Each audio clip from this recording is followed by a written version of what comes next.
Right, muri yeZimbabwe kusangana kwatiri kuita zvekare pano padzirari 263 pano pachage chikuzivisai manews updates ezvinhu zviri kuitika munyika yedu yeZimbabwe. Kana uchiri munyowani pathis YouTube channel kusubscribe mahara utena on the notification bell tora patinoramba tichidzoka neamwe manews updates uchange uchingozvionera panapo uchange uchiona manews updates ezvinhu zviri kuitika munyika yedu yeZimbabwe. Saka ndikuti please subscribe and turn on the notification bell. Vadikani ndokumburawo zvekare tilike this video ndatiri wanzei malikes kwanza kwamuchaita malikes zvinopa kuti video rineri ringe richifamba kune hama neshamwari.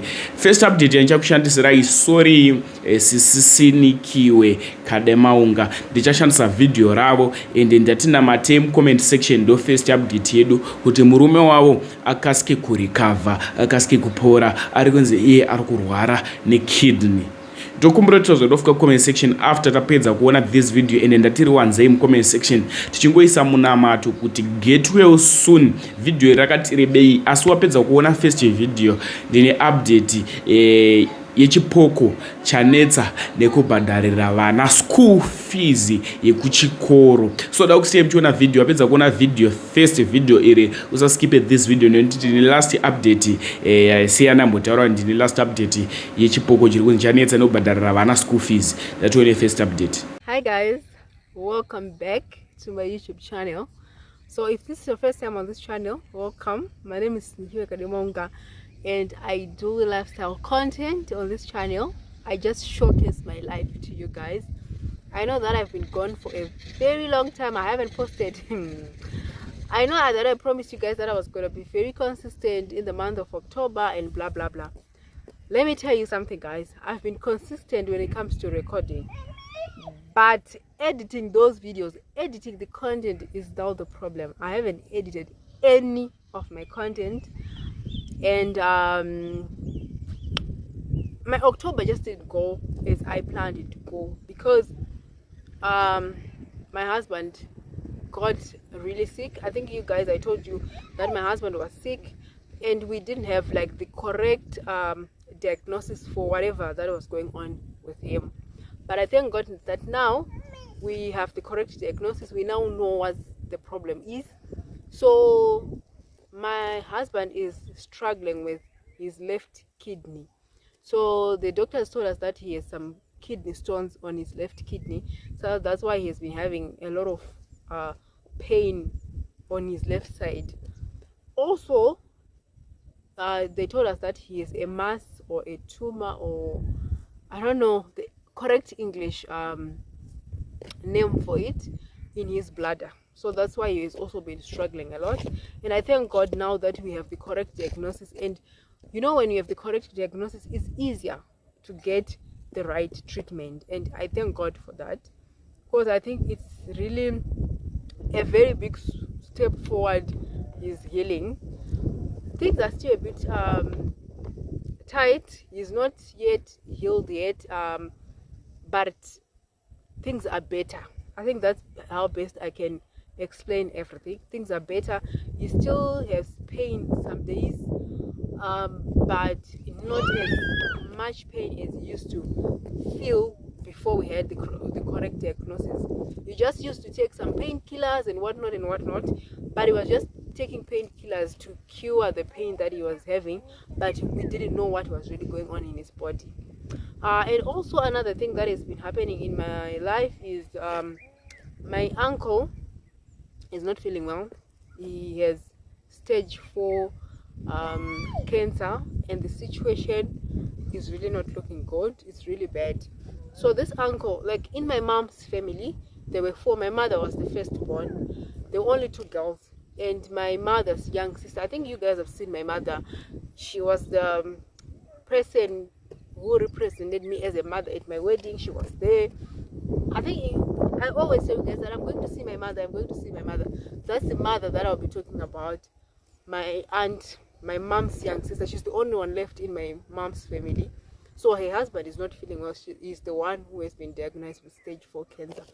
So it's just been a very tough, difficult time for our family, for my family, for me, especially with my husband. Guys, you know, being the adult who is expected to take action, to run around, to do the right thing, to, I don't know how else to explain, but you guys know what I'm talking about. It's very emotionally draining, financially, physically, mentally. Like, it's just draining in every way. So that's why I've been quiet. I've been recording a lot of content in my phone, in my memory card, but I didn't have time to really edit. So I was like, let me just break the ice first. I don't think it would be nice for me to just start giving you guys content because I've already started editing the content. I don't think it would be nice for me to just start giving content, guys, without giving you like a context or a background of what has been happening in my life. Guys, this past 3 weeks or a month, I can say it's been the most difficult part in my life. Very difficult time in my life, because if you have ever gone through having like a sick partner, or when your partner is going through a very difficult time, you guys know what I'm talking about. You guys understand what I'm talking about. It hasn't been easy, guys. It hasn't been easy.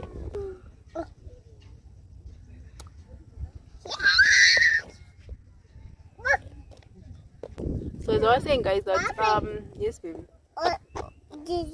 Kitty. About your poop, garden. Yeah.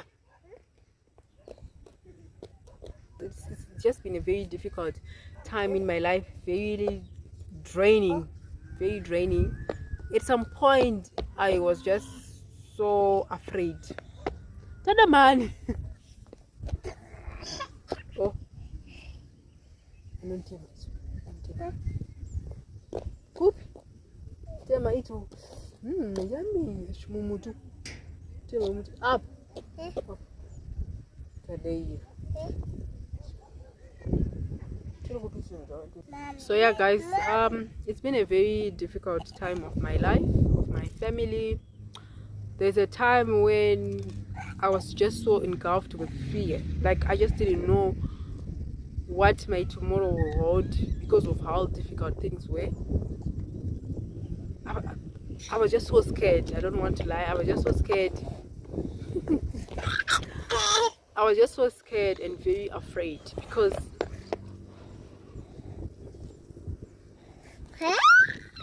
I didn't know what the next day would look like. So when I look back now, I'm just like, thank you, God. Thank you for giving me strength. I just don't know where the strength came from, because it was a very difficult moment of my life. But I thank God, here we are, guys. So I'm going to edit all the content that I have and keep uploading.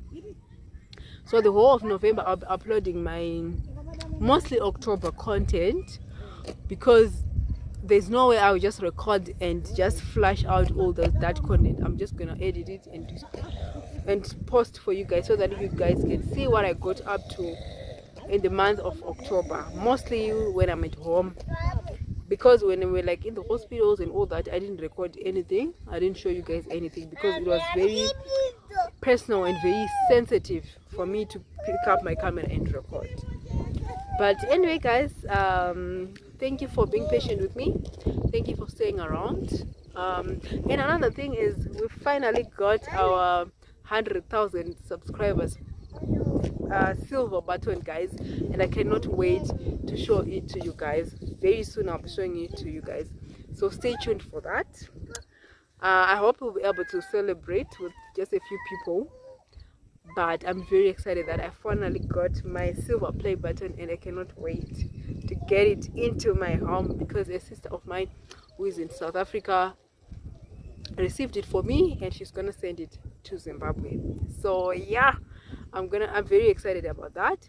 But anyway, guys, let's get into this vlog, where I'm gonna show you what I got up to and what's been happening in my life. Just a sneak peek. Next update iyo yechipoko chiri kunzi chanetsa nekubhadharira vana school fees. So mufiro wakaita munhu uyu ari kunzi akafa iye achibva kudya mango. dakusiya muchiona video yapedza kuona video zvazvaurokwa comment section ndiri pakungotora nyaya dzezvinhu zviri kuitika munyika yedu yeZimbabwe ndokuzivisai nyaya sezvadziri.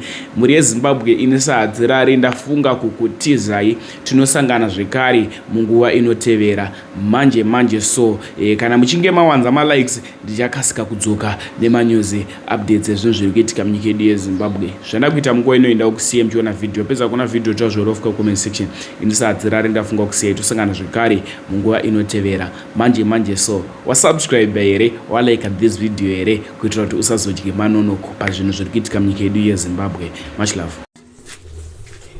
Makati muri yeZimbabwe zita rangu ndinonzi Joyce Bamuri. Vanhu vakanga vachindibvunza mameseji achiuya kwandiri vachindibvunza nenyaya yemunhu wokubvunza kubhadharira fizi Chipoko chiri kubhadharira fizi vana. Ini ndakati handipindurisa ndatanga ndanzwa nababa. Saka ndakasvika kuna baba ndikati nyaya iyi andopindura here ndokuti ndo vanero sei zvese zviri kuitika izvi ndivo. Saka ndakati nditange ndavabvunza. Saka ndakavabvunza vakamboda kumira kotiwo Budhi Jondo akatozoti regai zvitaurwe zvizikanwe chokwadi chibude pachena. Ini ndiro kwabwamuri uyu Stephen babangu ndiye dango wachizvarwa. Stephen riri gotwe. Dambudziko rakaita pana Stephen nderekuti Stephen wakarwara. Vamweni vangu vakarwara. Ini ndanga ndatoti kurewo ndatati kusekondari. Time yacho iyo ndatokura. Pakarwara kurwara zvokurwara zviya. Varwara paya. Varwara tambozama nambo ndaivapo musi uyoyo. Arwara musi wakati sviku kutisiya. Pakanga atoti ndoda mango. Ndokutotumwa ini paendida yamudigirika ndichida kundotembera chii pamweni wako mango. Ndavatembera mango yakachiswa muromo kudai ndokutoomesha vanhu vakatozozama kubvisa kutoita zvokurwisira kubvisa munzi yemango mumuromo mabamunini ndokufa kwavakaita. Vafa bamunini vanavo vakanga vachangorora mukadzi wavo wakamuroora. Ini kuno kwandiri ndiri kwamutoko ndokwandakaroora musha kwedu kunakupiri kumasvingo unoona gomo iro riri kubudikira museri maro mamurewa ndo mukadzi wavo wanga wadai anga ari muzesura. Vakati vachimuroora ndobva ati mwana wakutanga mwana wacho nandinosito kugara naye kuno kwandiri kwamutoko ndokuchizotipiri ndiye uyuyu wa2010 iye wakati achifa uyu mwana anga ane 3 months achisara ndiwo kupurasira bambo wako mukamuona jege wakafanana nabamwema.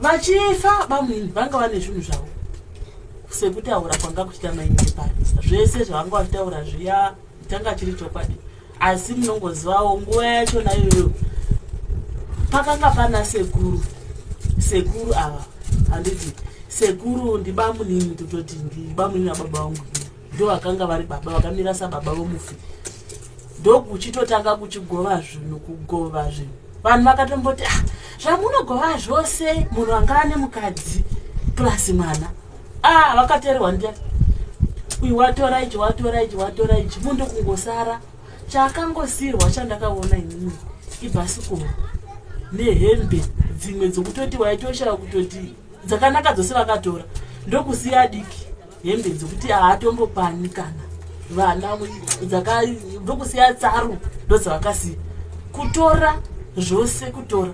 Munoziva vanhu vane zvivindi kusvika pakutora nomubhedha inovata munhu madzitete angu vakazvitora nazvo iye wasara paya. Vakamutorera nemba yakanga achigara imba yakaenda.